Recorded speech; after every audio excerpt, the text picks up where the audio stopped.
9-year-old tried to sell her late father's guitar for $100.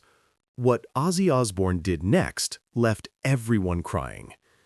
It was a quiet Tuesday afternoon on Hollywood Boulevard, sun-drenched, bustling with tourists, street performers, and the usual hum of city life.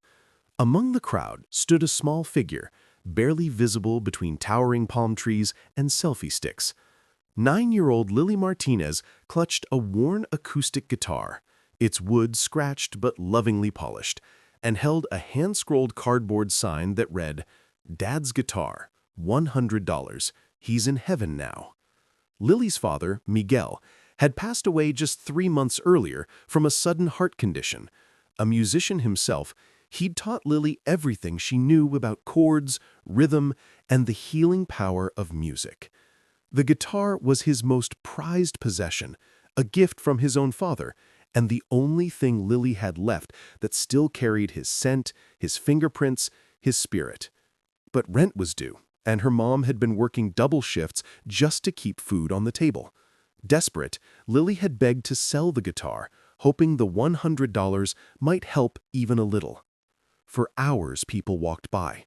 Some glanced, some snapped photos, but no one stopped. To them, she was just another kid with a sign, part of the background noise of LA.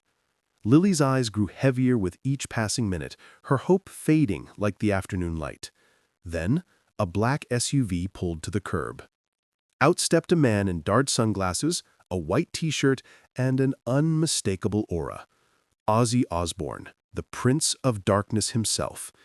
At 76, his legendary status hadn't dimmed, but neither had his famously tender heart beneath the rock and roll exterior.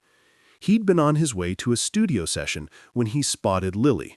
Something about her stillness, her quiet dignity, tugged at him. He approached slowly, crouching to her eye level. "Hey, love," he said gently, his Birmingham accent softening every word. "What's your name?"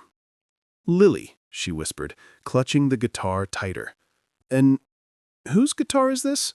he asked, already sensing the story behind her eyes.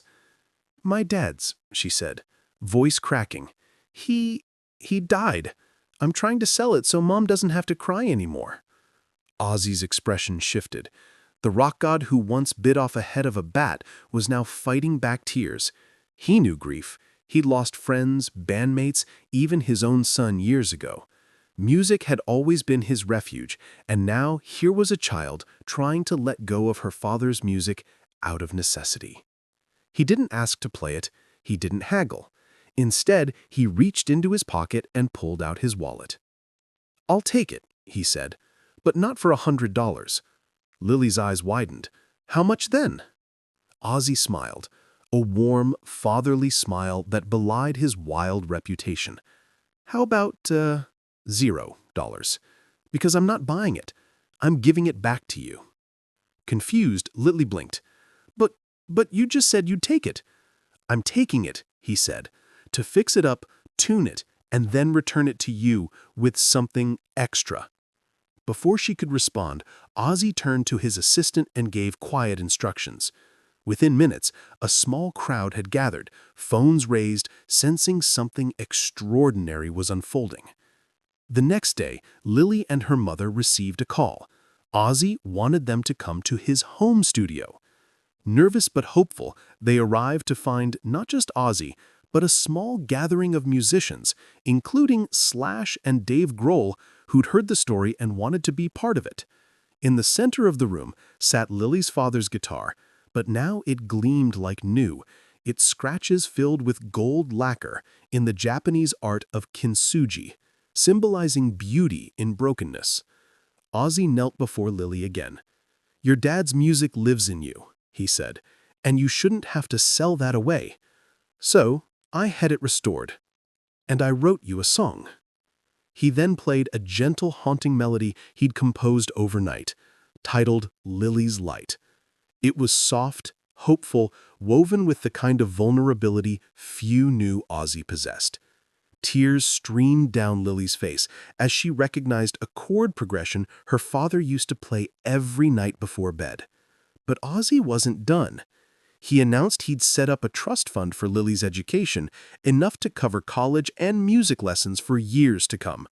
Then, turning to the cameras that had followed the story, he made a public plea. If you've got a kid with a dream and a guitar, don't let them sell it. Help them play it. The video of that moment, Ozzy Osbourne, rock legend, kneeling beside a grieving child, returning her father's legacy with tears in his eyes, went viral within hours. Millions watched, millions cried. Strangers donated to Lily's family, music schools offered her free lessons, and on social media, #PlayItNotSellIt became a global movement.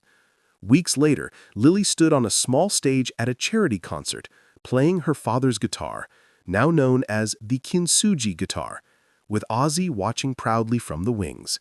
She played the song he'd written for her, her small fingers finding strength in every note. Afterwards, she ran to him and hugged him tightly. "Thank you for giving Dad back to me," she whispered. Ozzy held her close. "No, love," he replied. "Thank you for reminding me what music's really for." In a world often loud with noise, this quiet moment of compassion echoed louder than any stadium anthem. Because sometimes the most powerful chords aren't played on a guitar, they're struck in the human heart. And on that day, Hollywood didn't just witness a rock star, it witnessed a miracle of kindness, proving that even in the darkest times, light can still find its way through a child's song and a legend's love.